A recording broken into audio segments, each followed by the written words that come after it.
people walking around. Even being in the middle of a crowd on the street.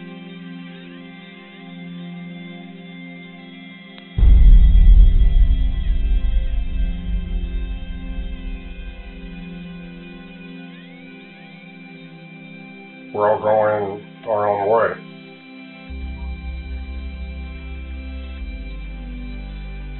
When you're feeling lost,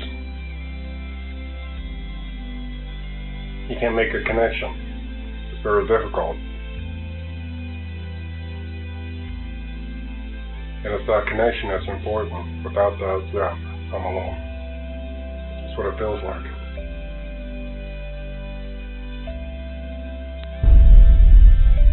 What if the definition of our city no longer consisted of the buildings, warehouses, and airports? What if the word city did not mean the hard lines between neighborhoods, communities, upper and lower? What if our definition of our city changed? The city is living, it's breathing. It is made up of many parts. Though it has many types of people, millions of individuals, we all form one city. Are we really that different at the core of who we are? We're all people. Because one community has drawn a line between another and says, because of who I am no longer part of who they are. It would not, for that reason, stop being a part of the city.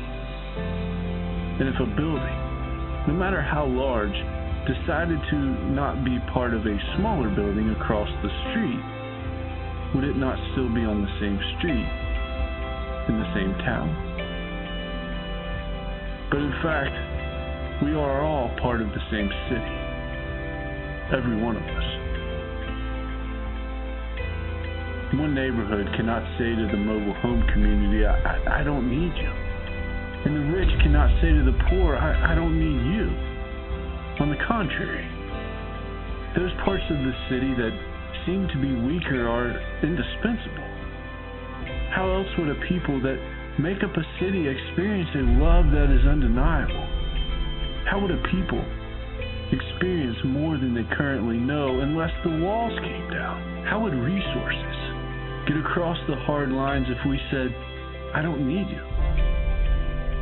How would both sides of the tracks experience an all-consuming love if the line we've drawn we never stepped over?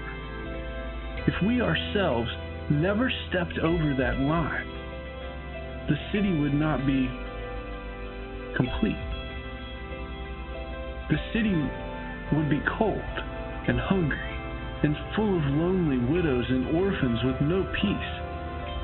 Drugs would kill our young and anger would take over the old. Our love would drive around instead of through. One side would despise the other and the other side wouldn't really care. It would be about the buildings and the neighborhoods, and the roads would take us to places instead of people. When we thought of the city, we would think of things, not people. We would have two buildings touching sides, and inside of those buildings, one would be with and one without. We think it's time for all of us that make up this city,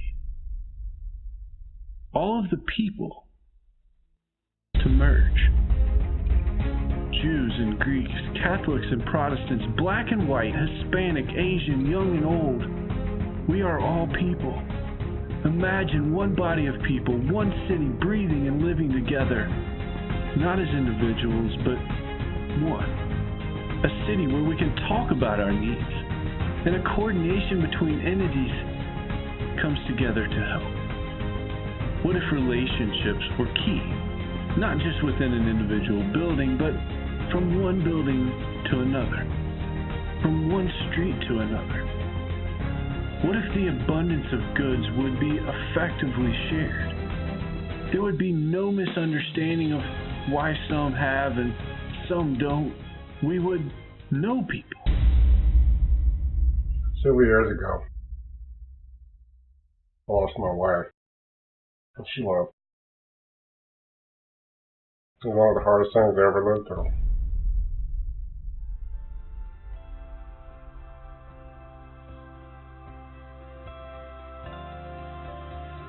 People would have the ability to get a job. They would have a second chance.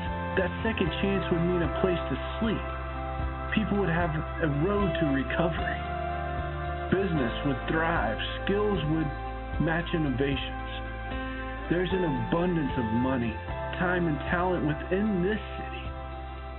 However, there has not been a system set in place where the greatest resources are connected to the greatest needs for the renewal of our city until now.